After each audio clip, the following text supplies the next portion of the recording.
Students, आज की class start करने से पहले मैं आपको बता देती हूँ, आपका जो टेस्ट शेड्यूल्ड था सैटरडे को, जो कि नहीं हुआ, अब वो टेस्ट और उसमें एक चैप्टर और ऐड कर रहे हैं। इन 3 चैप्टर्स का आपका कल टेस्ट होगा सेम टाइम 11 AM ट्यूसडे को। ठीक है, तो कौन कौन से चैप्टर आ रहे थे? पहले मैग्नेटिज्म एंड मैटर और इलेक्ट्रोमैग्नेटिक इंडक्शन। अब इसके अलावा आपका एक थर्ड चैप्टर और ऐड कर रहे हैं जो अभी कंप्लीट हुआ है, छोटा सा EM वेव्स। तो ये तीनों ही चैप्टर थ्योरी वाले हैं, इनमें ज़्यादा फॉर्मूलेज नहीं है, तो हो जाएंगे आप लोगों के ये तीनों चैप्टर। और 2 तो आपने पहले भी तैयार किए होंगे सैटरडे के टेस्ट के लिए, तो आपको बस एक और अब इसमें ऐड करना है। ये 2 ही 3 दिन का जो चैप्टर है, तो अच्छे से इसकी तैयारी करनी है और सब ने टेस्ट देना है। आपको पता है रिवीजन कितनी ज़रूरी है फाइनल एग्ज़ाम्स के लिए, और अब आपका पैटर्न बिल्कुल चेंज हो गया है। तो थ्योरी और डेरिवेशन तो आप कर ही लोगे, लेकिन उसमें से कैसे छोटे छोटे क्वेश्चन, उसके पार्ट बन सकते हैं, अलग अलग हो सकते हैं, तो उसके लिए आपको रिवीजन्स अच्छे से करनी है, रिवीजन वीडियो देखनी है, लाइव क्लासेस सब कुछ अच्छे से अटेंड करना है। तो आज हम EM वेव्स के कुछ एक न्यूमेरिकल्स की और MCQ बेस मीन्स MCQ आप कैसे सॉल्व करोगे जिनमें कि न्यूमेरिकल्स आ रहे हैं, तो उसको हम प्रैक्टिस करते हैं और जल्दी से जल्दी कैसे सॉल्व करेंगे।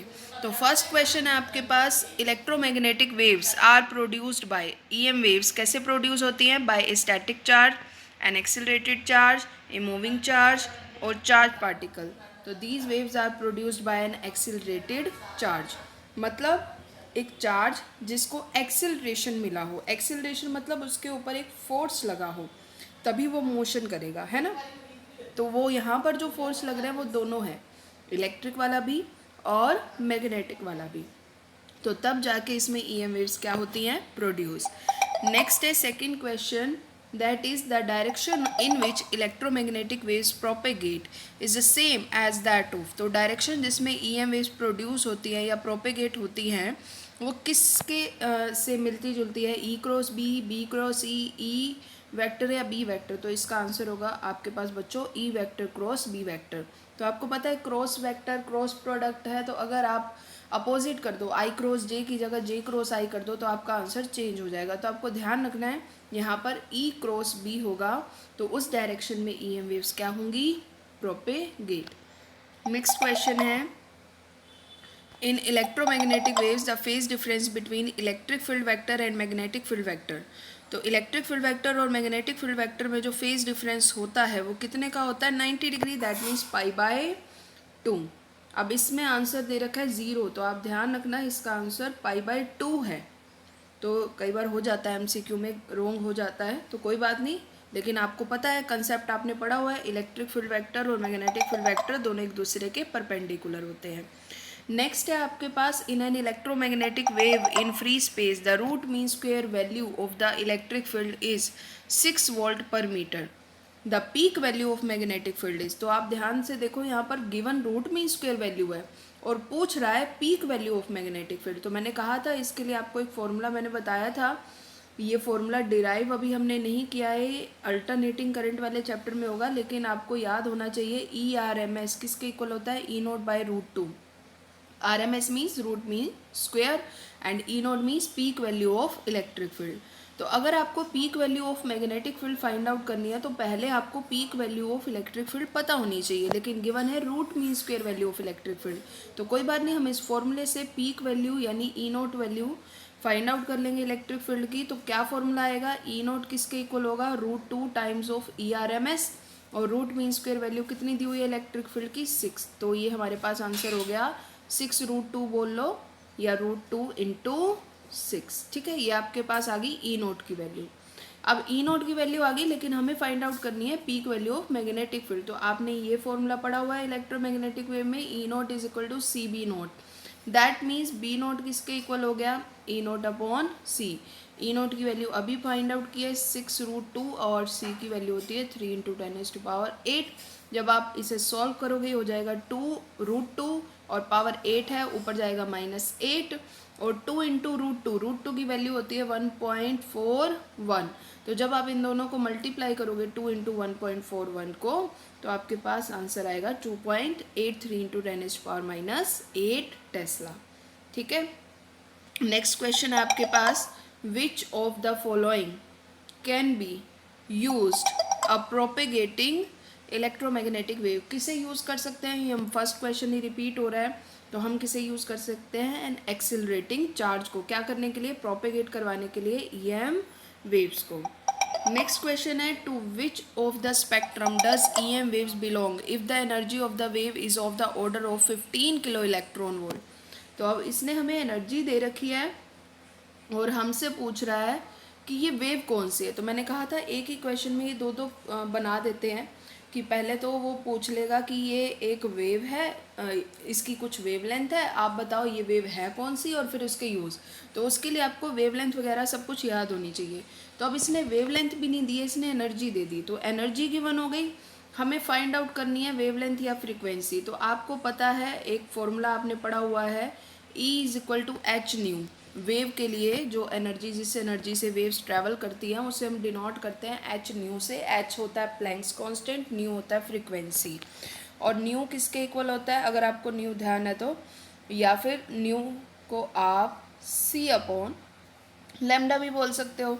तो मतलब ई आपको गिवन हो गया 15 किलो इलेक्ट्रॉन वोल्ट, एच आपको गिवन हो गया 6 पॉइंट, प्लैंक्स कांस्टेंट की वैल्यू फिक्स होती है ना, 6.634 इंटू 10⁻⁻34 जूल सेकेंड।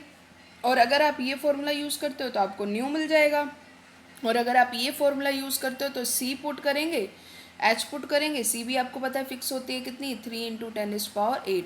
अब ये आप पर डिपेंड करता है कि आपने कौन सी सीरीज़ लर्न की है ईएम वेव्स की। कम से कम एक सीरीज़ आपको लर्न करनी पड़ेगी, या तो पूरी वेवलेंथ वाली या फ्रीक्वेंसी वाली। वेवलेंथ वाली कर लोगे तो फ्रीक्वेंसी अपने आप फाइंड आउट कर सकते हो, नहीं तो फ्रीक्वेंसी वाली लर्न कर लोगे तो वेवलेंथ।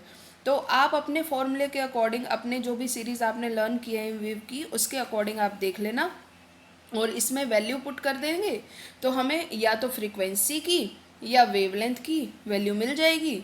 और हम चेक कर लेंगे कि हमारी जो हमने लर्न किया हुआ है उसमें ये फ्रीक्वेंसी रेंज किस में आ रही है। तो जब हम चेक करेंगे तो ये इसकी वैल्यू आएगी अप्रोक्सीमेट 0.83 कुछ नैनोमीटर के अराउंड वैल्यू आएगी।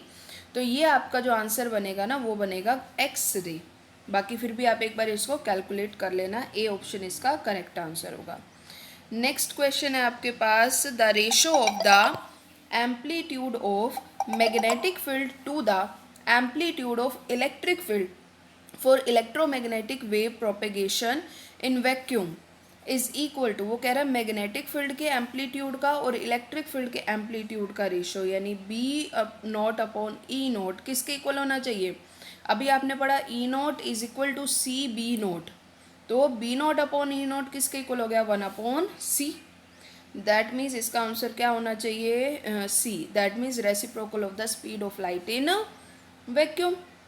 नेक्स्ट क्वेश्चन पे आते हैं, which properties amount the following, among the following आना चाहिए, is false about electromagnetic waves. तो इनमें से कौन सी प्रॉपर्टी गलत हो गई related to EM waves. First है, the energy in an electromagnetic wave is divided equally between electric and magnetic field vector. ये तो बिल्कुल सही है, इसकी हमने प्रॉपर्टीज़ में ये पढ़ा हुआ है। नेक्स्ट है, both electric and magnetic field vectors are parallel to each other. ये तो गलत है, पैरेलल तो नहीं होती है, परपेंडिकुलर होती है ना। And perpendicular to the direction of propagation of wave. Propagation of wave के भी परपेंडिकुलर है, बट इलेक्ट्रिक और मैग्नेटिक ये दोनों भी एक दूसरे के क्या होते हैं, परपेंडिकुलर। तीनों ही एक दूसरे के क्या होते हैं, परपेंडिकुलर होते हैं। पर फिर भी नेक्स्ट देख लेते हैं, these waves do not require any material medium for propagation. ये भी ठीक है। Both electric and magnetic field vectors attain the maxima and minima at the same place and the same time. हाँ, तो ये दोनों के मैक्सिमा और मिनिमा सेम प्लेस पे होते हैं। मीन्स ऐसा नहीं कि दोनों सेम डायरेक्शन में चल रहे हैं। मीन्स एक तरीके से जो ईएम वेव्स जब बनती है तो दोनों के मैक्सिमा मिनिमा, हम एक का ऊपर बन रहा होगा एक का नीचे, तो इसको हम बोलते हैं कि सेम प्लेस पे है। तो इसका आंसर आपके पास हो जाएगा B, both electric and magnetic field vectors are parallel to each other. ये गलत होगा आपका, ठीक है। नेक्स्ट है, the velocity with of EM radiation in a medium of permittivity epsilon naught and permeability mu naught। मतलब सिंपल से आपको सी का फॉर्मूला बताना है। सी किसके इक्वल था बच्चों, 1/√μ0 एप्सिलॉन नॉट। तो देखो सब पढ़ा हुआ है, लेकिन वो क्वेश्चन 1 मार्क में ऐसे घुमा देगा जिसके लिए हमें एक बार उसे ध्यान से देखना पड़ेगा, ठीक है। और स्पीड तभी बढ़ेगी जब आप जल्दी जल्दी इनको करने की प्रैक्टिस करेंगे। अब इसके बाद नेक्स्ट क्वेश्चन अपने पास है, लास्ट क्वेश्चन है, the which of the following rays are not electromagnetic waves. तो आपने 7 टाइप ऑफ इलेक्ट्रोमैग्नेटिक वेव्स पढ़ी हैं। फर्स्ट है गामा रे, फिर सेकेंड है बीटा रे, सी है हीट रे एंड डी है एक्स रे। तो ये मत सोचना ये हीट रे हमने नहीं पढ़ी है। जो इंफ्रारेड रेज होती हैं ना, उन्हीं को हम हीटिंग वेव्स भी कहते हैं। इसके बारे में आपने पढ़ा होगा अगर ध्यान से वीडियो देखी होगी तो इसका आंसर बचेगा आपके पास beta rays. So okay students, that is it for today. आपको पहले तो थ्योरी अच्छे से करनी है, जो वीडियोज़ में कराया हुआ आपने नोटबुक में लिखा होगा, और उसके बाद आपको MCQ प्रैक्टिस भी करनी है और न्यूमेरिकल्स प्रैक्टिस भी करनी है, और जल्दी से जल्दी सॉल्व करने की प्रैक्टिस करनी है। Okay students, that is it for today.